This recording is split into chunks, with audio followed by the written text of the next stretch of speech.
The morning light should have been a magical thing, pouring like liquid gold through the old lace curtains of the small room I had spent all night getting ready in.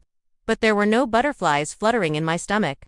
Instead, there was a heavy, sick knot, a cold stone that had lived there for years, whispering that something was about to go horribly, terribly wrong. My dress, a simple but elegant one I had saved for months to buy, hung in the corner, perfectly pressed and waiting. My makeup, a collection of hopeful colors, sat untouched on the vanity. My mind wasn't on the celebrations to come. It was replaying a single, painful truth over and over again. This day was never about me. Not in this house, not in this family. I was supposed to be happy, a part of the joy, but before I could even take a deep, steadying breath, my brother Aaron kicked the door open. He didn't just walk in. He stormed in, filling the small space with his rage. His jaw was clenched so tight I could see the muscles pulsing in his cheek. His hands were curled into fists at his sides, and his eyes burned with that familiar, raw hatred he never bothered to hide when he looked at me. He didn't even glance at my dress or the preparations. His eyes locked onto me like a predator. "Where is the money, Evelyn?" he snarled, his voice a low growl that made the air feel thick and heavy. "You really think you can blow it all on yourself? On a stupid dress? My wife needs a new car. We have real needs, real expenses, and you're in here, playing princess." I blinked, the shock of his words hitting me like a slap. My voice came out as a weak whisper. "Aaron, this is Lily's wedding day. I saved every single cent for this dress myself. It's my own money. I never got to finish." His foot swung out in a blur of motion, crashing with sickening force into my ribs. The sound of the impact, a wet, cracking thud, was louder than the piercing shriek that tore from my throat. The world tilted sideways. I stumbled, crashing into the vanity. Glass shattered as perfume bottles and makeup pots exploded around me, their sweet scents mixing with the coppery smell of fear. A white-hot fire erupted in my side, a pain so sharp and blinding it stole my breath. I gasped, clutching my chest, trying to pull air into lungs that refused to work. The door, which had swung partially shut, creaked open wider, and there stood my father. He wasn't angry or concerned. He was calm, cold, with his arms folded across his chest like he was a spectator at a mildly interesting show. His lips, thin and cruel, twisted into a smirk that made my blood run cold. "Don't ruin her day with all your drama," he said, his voice flat and devoid of any emotion. He jerked his chin toward the hallway, where my sister, Lily, stood. Lily, the golden child, the family's perfect princess, the real bride everyone actually cared about today. "If you can't handle a little pain," my father continued, his eyes glinting, "maybe you shouldn't have been born into this family in the first place." I tried to speak, to defend myself, but my voice was a broken, trembling mess. "Dad," he broke my ribs. Aaron let out a low, cruel chuckle. He leaned down, his face so close to mine that I could feel his hot, stale breath on my cheek. "Consider it a little reminder, Evelyn. A reminder of what you are. You're nothing. Dead weight." A cough ripped through me, and the metallic taste of iron filled my mouth. My vision swam with black spots, but through the blur, I could still see Lily standing in the doorway. She was a vision in her sparkling, expensive gown, her hair and makeup flawless, but her beautiful face was twisted into a look of pure disgust. She didn't even flinch. "God, Evelyn," she scoffed, her voice dripping with annoyance. "You always have to make a scene, don't you? Can't you just be invisible for once in your life? Just for one day?" My chest tightened with an agony that was far worse than the searing pain in my ribs. It was humiliation, a deep soul-crushing shame that they could all stand there and watch me break. They were laughing. I could hear them. My brother was wiping the toe of his expensive shoe on the rug, as if he were cleaning off something dirty. He had stepped in.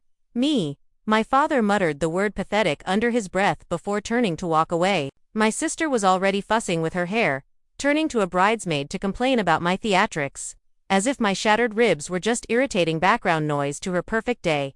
I used the wall to force myself up, every bone and muscle screaming. In protest, every movement sent a fresh wave of fire through my side. But they didn't care. Not one of them. "This is my day," I whispered through teeth clenched against the pain. Though I don't know who I was trying to convince. Aaron just spat on the floor near my feet, his smirk wider than ever. "No. This is her day," he said, nodding towards Lily. "You don't get days, Evelyn. You don't get anything." Their laughter followed me, echoing down the hall as I staggered out of the room, one arm wrapped tightly around my aching side. I looked back at them, the family, who had spent my entire life stripping me of my dignity, piece by painful piece.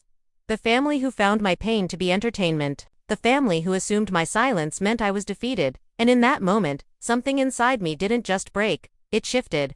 It rearranged itself into something hard and sharp. The tears that had been burning my eyes went dry.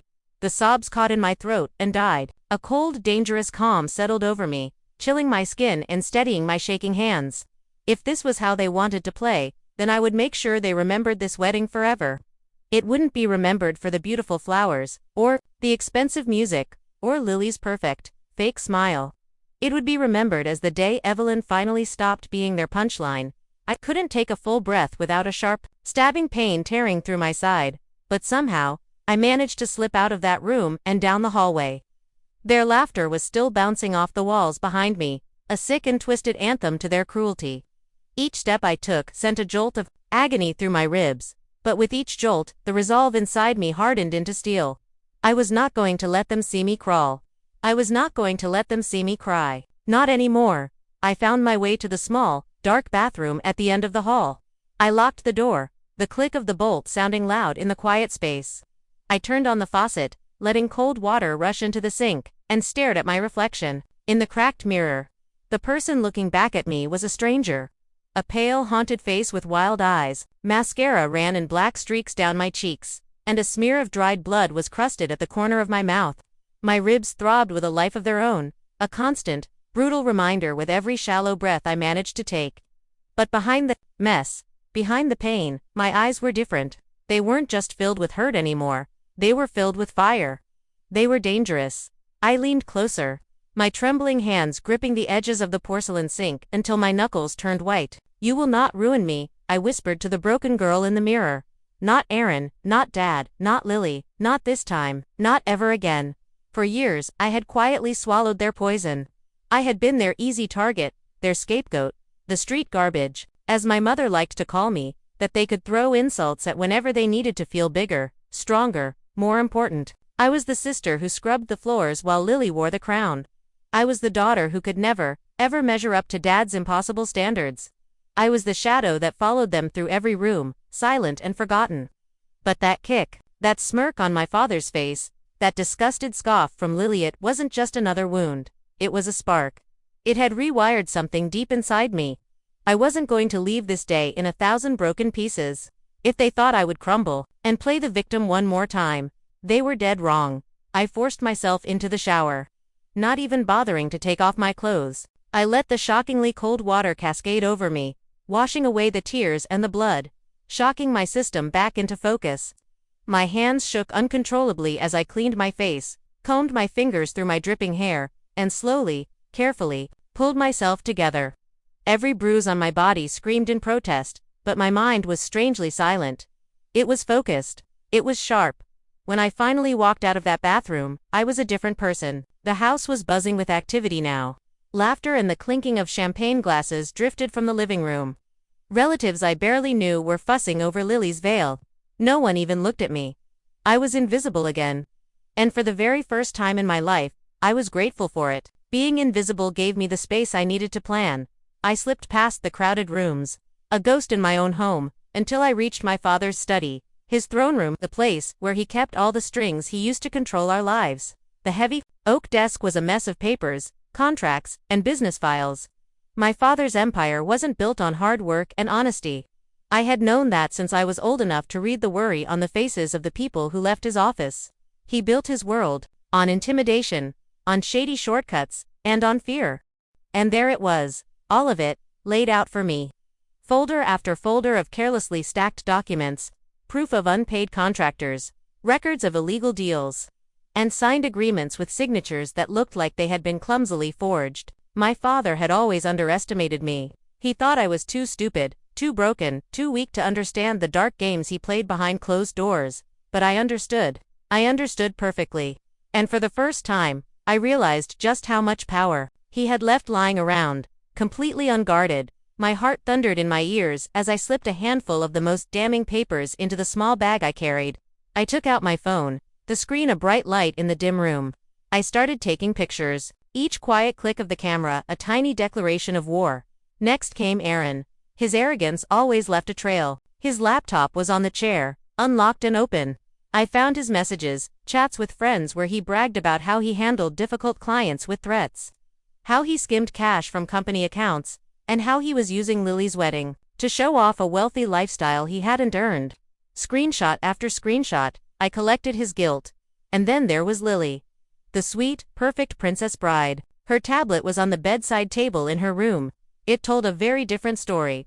It showed hidden credit card accounts with massive debts, secret conversations where she mocked her own fiancé, calling him a fool she had trapped for his money and status. My ribs still ached with every single movement, a constant throb of pain. But with every piece of evidence I found, the physical pain seemed to fade a little more.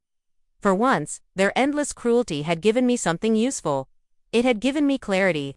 Their perfect family was a house of cards, full of cracks, and I was about to blow it all down. I returned to my room, slipping back into the corner as if I had never left. Outside my window, the music started. I could hear the guests arriving, their voices rising in a wave of excitement. I sat on my bed in silence, holding my phone, scrolling through the gallery of evidence I had just collected. Every photo was a bullet. Every file was a match waiting to be lit. Then I heard them again. My father's booming laugh from downstairs. Aaron's loud voice, bragging about how a strong family is all about keeping everyone in line. Lily's high-pitched fake giggle floating above it all. That sound used to make my stomach churn with anxiety. Now, it made me smile. A cold, thin smile. Because for the first time, I knew something they didn't. They thought I was weak. They thought I would fade into the shadows and disappear, just like I always did. But I was about to do something they would never, ever forget. I was about to shatter their perfect image in front of the very crowd they tried so hard to impress. Clutched my aching ribs and whispered the words into the quiet room. Enjoy your day, Lily. Because by the time it's over, this wedding won't be remembered for you. It'll be remembered for me. And for the first time that morning, a calm, chilling satisfaction washed over me. The war had begun. The church bells rang, the sound echoing through the town. A grand announcement for a day that was about to turn into a disaster. I stood in the back of the church, my ribs wrapped tightly under my simple dress. Every step I took was an exercise in agony, but I didn't flinch. I wouldn't give them that satisfaction. Not anymore. This wasn't Lily's fairytale wedding. It was my day of reckoning. The pews were packed shoulder to shoulder with guests glittering in their finest clothes, dripping with silk and jewels. I could hear their whispers all around me, praising Lily's beauty, my father's success, my brother's charm. Their words were like acid, but I held my phone tightly in my hand. My weapon was ready. When the ceremony began, my father strutted down the aisle as if he owned not just the church, but the entire world. My mother walked beside him, her nose held high in the air, whispering to relatives about how incredibly proud she was of her golden daughter. Then came Lily, glowing in her pristine white gown, a smug little smirk etched onto her perfect face. And Aaron, my brother, stood at the altar, looking like he was about to be crowned king. I waited in the last pew, a ghost they had all forgotten. My hands were perfectly steady. My phone was connected to the giant projector screen they had set up at the front of the church. The one intended to stream a slideshow of Lily's perfect engagement photos for everyone to admire. Except, I hadn't uploaded the pictures Lily wanted. The pastor opened his mouth, his voice booming as he prepared to begin the vows. That was my cue. I stood up. Before you bless this marriage, I said, my voice cutting through the reverent silence like a knife.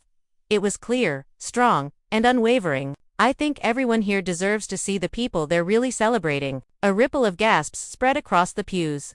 All heads turned to look at me. I lifted my phone and tapped the screen. The giant projector flickered to life, but instead of smiling photos of Lily and her groom, it was Aaron's group chats that appeared, in big, bold letters for everyone to read. His messages about skimming money from the family business. His laughing about the threats he made to clients. His cruel jokes calling them idiots who paid him just to shut him up. The room exploded. Gasps turned into shouts of disbelief. Aaron's face went ghost white.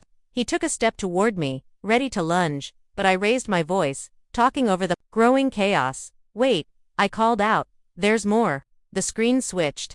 Now it showed screenshots from Lily's tablet. Her secret accounts, the mountains of debt she was hiding.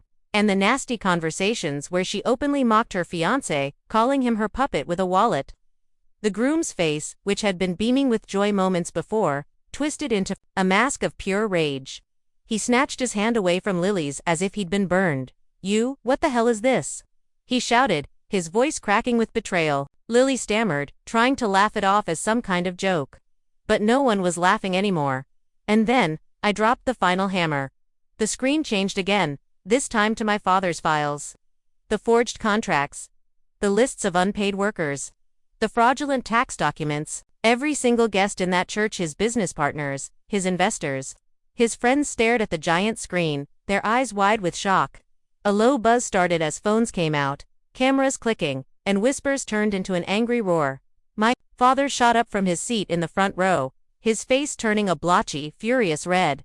Sweat dripped down his temple. "Turn it off. Turn that thing off now," he bellowed, his voice shaking with panic. But no one was listening to him.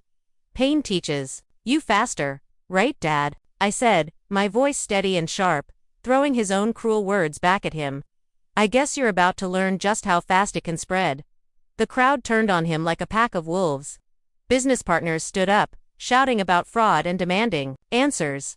Neighbors whispered about how they always suspected something was wrong with that family. The groom's parents, their faces pale with fury, stormed up the aisle, dragging their heartbroken son with them. They left Lily standing alone, at the altar, her perfect fairy tale wedding dissolving into tears and humiliation. And my mother, she stood frozen, her perfect, proud face crumbling as I flashed her own text messages onto the screen, the ones where she called me garbage. Where she admitted that Lily was her only real child.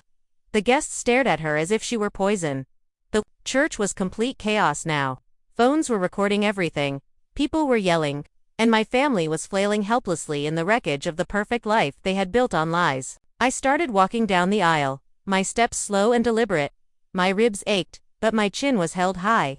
When I reached the front, I looked at them, at my father, at Lily, at my mother, at Aaron, all of them collapsing under the crushing weight of their own sins.